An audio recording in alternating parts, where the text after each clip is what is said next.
तिसरा पाठ. बहिर्जी नाईक. बहिर्जी नाईक हे मराठ्यांच्या इतिहासातील एका महानायकाचे नाव. छत्रपती शिवाजी महाराजांनी ज्या स्वराज्याची शपथ श्री रायरेश्वरच्या मंदिरात घेतली, त्या स्वराज्याच्या सुरुवातीपासून ते महाराजांच्या शेवटच्या श्वासापर्यंतचा साक्षीदार म्हणजे बहिर्जी नाईक. बहिर्जी याचं खरं नाव दौलतराव जाधव हे होते. त्यांना छत्रपतींचा तिसरा डोळा म्हणून उपमा दिली गेली होती. दिवसभर बहुरुप्याचा खेळ करून पोट भरणारे बहिर्जी एकदा राजे मोहिमेवर असताना त्यांना भेटले. नाईक हे स्वराज्याच्या कामात निपुण आहेत हे महाराजांनी ओळखले आणि बहिर्जी नावाच्या हिऱ्याला कामात रुजू करून घेतले. महाराज नेहमी आपल्या माणसातील सुप्त गुणांना ओळखून त्यांना कामे वाटून देत होते. बहिर्जी नाईक कोणाच्याही नकला, वेषांतर करायला अगदी पटाईत होते. तसेच ते बोलण्यातही चतुर व हुशार होते. त्यामुळे शिवाजी महाराजांनी त्यांना गुप्तहेर खात्यात सामील करून घेतले होते. इतक्या गुणांचे भांडारच बहिर्जी यांच्याकडे होते. फकीर, वासुदेव, भिकारी, संत, कोळी अगदी कुठलेही वेषांतर ते अगदी सहजच करत होते. त्यांनी घेतलेले प्रत्येक वेश हुबेहूब वाटायचे. फक्त वेषांतरच नाही तर समोरच्या माणसाच्या नकळत त्याच्या तोंडातून शब्द चोरण्याचे चातुर्य देखील त्यांच्याकडे होते.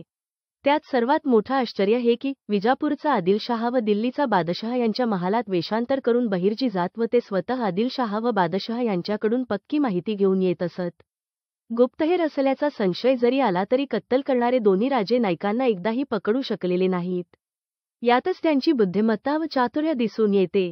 महाराजांच्या गुप्तहेर खात्यात जवळ 3 ते 4 हजार गुप्तहेर असायचे. त्या सर्वांचे नेतृत्व नाईक करीत होते.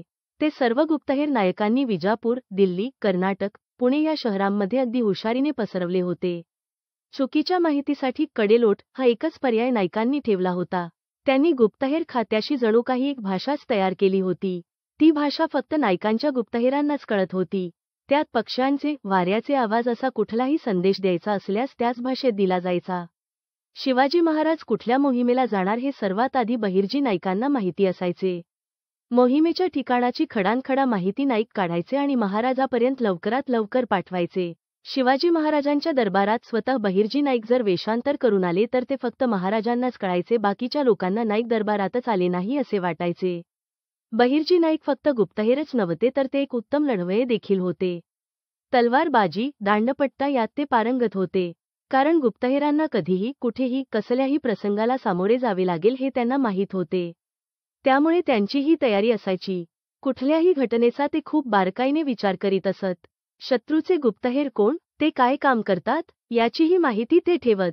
शत्रूसाठी एखादी चुकीची माहिती किंवा अफवा पसरवण्याचे काम नाईक खूप चतुराईने करत होते. फक्त शत्रूच्याच प्रदेशाची नाही तर महाराजांच्या स्वराज्याची देखील पूर्ण माहिती ते ठेवायचे. शिवाजीराजे व शंभूराजे जेव्हा दिल्लीच्या बादशहाच्या वाढदिवसाच्या दिवशी त्यांना भेटायला गेले असताना त्या आधीच दिल्लीमध्ये नाईकांचे गुप्तहेर दाखल झाले होते. कारण महाराजांना काही दगाफटका होऊ नये याची त्यांनी संपूर्ण काळजी घेतली होती. त्यासाठी त्यांनी आपले 450 गुप्तहेर वेगवेगळ्या दिशात दिल्लीच्या कानाकोपऱ्यात लपवले होते. त्यांची ही तयारी महाराज येण्याच्या 1 महिना आधीपासूनच चालू होती. महाराजांच्या आयुष्यातील प्रत्येक घटनेत गुप्तहेर म्हणून त्यांचा सहभाग असायचाच. त्यात अफजलखानाचा वध, पन्हाळ्यावरून सुटका, शाहिस्तेखानाची बोटे छाटणे, पुरंदरचा वेढा आणि सुरतेची लूट अशा अनेक प्रसंगात बहिर्जी नाईक हे महाराजांचे अर्धे काम पूर्ण करत असत. महाराजांच्या प्रत्येक घटनेत नाईकांनी शत्रूची इत्यंभूत माहिती महाराजांना दिली होती. बऱ्याच वेळा महाराज बहिर्जीच्या सल्ल्याचा विचार करून मार्गक्रमण करीत होते. राज्याभिषेक करताना महाराजांनी ज्या अष्टमंडळाची निर्मिती केली होती त्यात गुप्तहेर खातं तयार करण्यात आले होते.